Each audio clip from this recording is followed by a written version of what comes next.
found, people talking about running, people talking about the searches. You can find maps of the areas that were searched and decide for yourself. But it does show overall it's a good lesson in searching and how even when you know the area, you have the maps, you have all these people, you know where this person is supposed to be, it still takes over 3 weeks. And it seems to me that it was a little bit of luck that caused him to be found.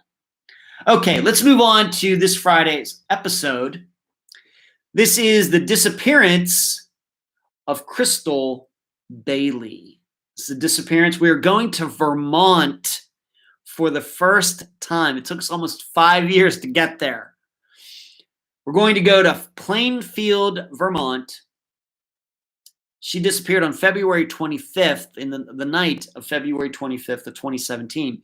So this is a disappearance that's about 4.5 years old. The guest is her sister, Michelle Audette, A-U-D-E-T. And the episode's title is Washed Away. The reason it's called that is the general circumstances that, well, Krystal, she didn't make a lot of good choices in life, but she had some very difficult things happen to her from the outside, but she caused a lot of her own problems as well. On the night of her disappearance, she was drinking. It is believed she was doing drugs. She was with her new boyfriend. His name was Brian, and her friend, whose name was Allie. And even though they had spent the day getting drunk, doing other things, they decided that they needed even more alcohol. So Allie and Krystal got in the car. It was actually Brian's car, but Allie was driving. Started down the road, and as you maybe not be, shouldn't be surprised, they hit into a guardrail, wrecked the car. I don't know how badly the car was wrecked, though. There's no pictures of it. At least none that I've been able to find, and her sister Michelle has not seen any.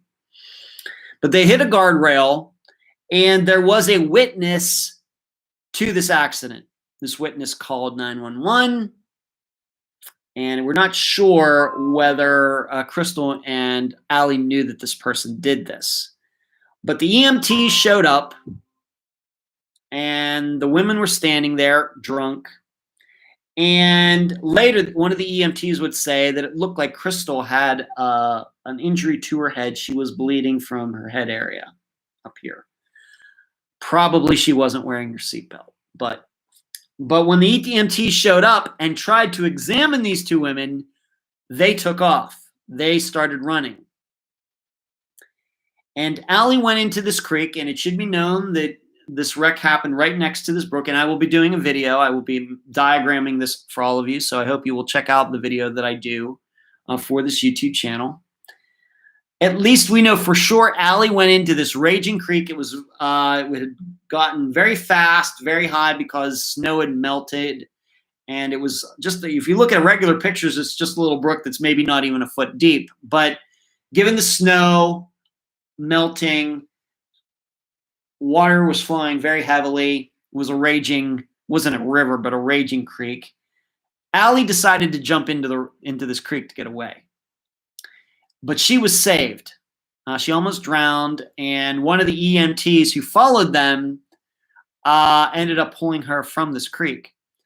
The issue, though, is that because it was dark, nobody actually saw Krystal go into the water. Allie claims that she heard a splash, but she never did see Krystal go into the water.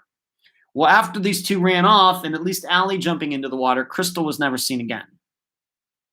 They did searches of this brook, and it does about a half mile down the water, downstream. It does flow into a river called the Winooski River. This area was searched. Nothing was ever found. Krystal's purse with her phone in it was found on the banks of that brook, but she herself was never found. So this is another water case. And so this is the theme. That's why it's called Washed Away. And one of the points that we have to remember regarding these kinds of disappearances where it is believed that somebody went into a body of water, but we don't have any proof of that, is that sometimes the logic works the wrong way. We think because a vehicle, for example, Tiffany Daniels, We think because her car was parked right on the edge of the Gulf of Mexico, that it makes sense then she parked there, she went into the water. Of course, there's no proof of that. And in fact, a lot of people believe there's foul play regarding Tiffany's disappearance. But we could look at something like disappearance like J.R. Mullihan's. His truck was found right there on the beach of the Atlantic Ocean. We think about Shane Fell, who wrecked right next to the Mississippi River. And we think, well, because that body of water is right there, it makes sense. But we know that a lot of people disappear. Their cars are left behind out in the middle of nowhere where there's no bodies of water around, and these people still disappear. So this disappearance, this episode is really going to make you think about that topic. Did she go into, of course she is missing. The odds of her being alive are not very good.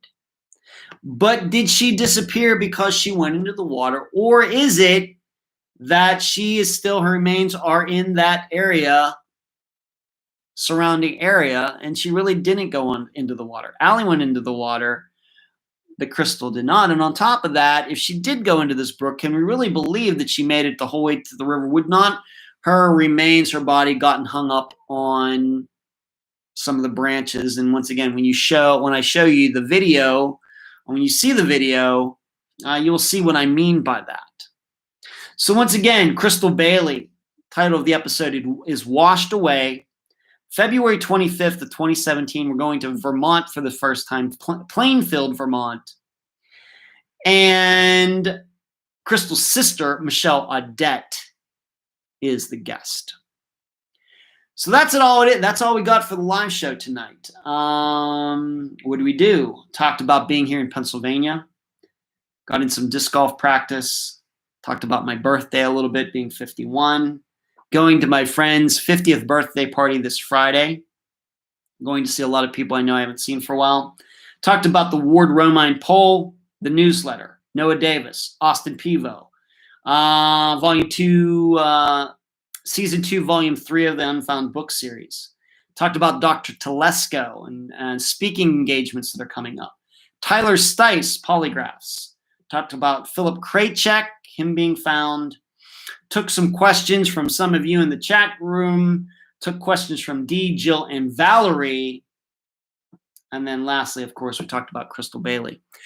So that's all I have for this live show. Next week, a week from now, you will see me back in Clearwater. And you will see, of course, the Unfound sign up here, the picture up here, and everything will be back to normal. Thank you to everybody who tuned in. Do not forget to give this video a thumbs up for any of you that are watching this in the replay. And thank you all for the great comments. Thank you for the birthday wishes. Thank you for saying nice things about my dad. Sheree, thank you for moderating. And everybody, keep your head on a swivel. Be aware of your surroundings. Do not be a victim. Good night, everyone.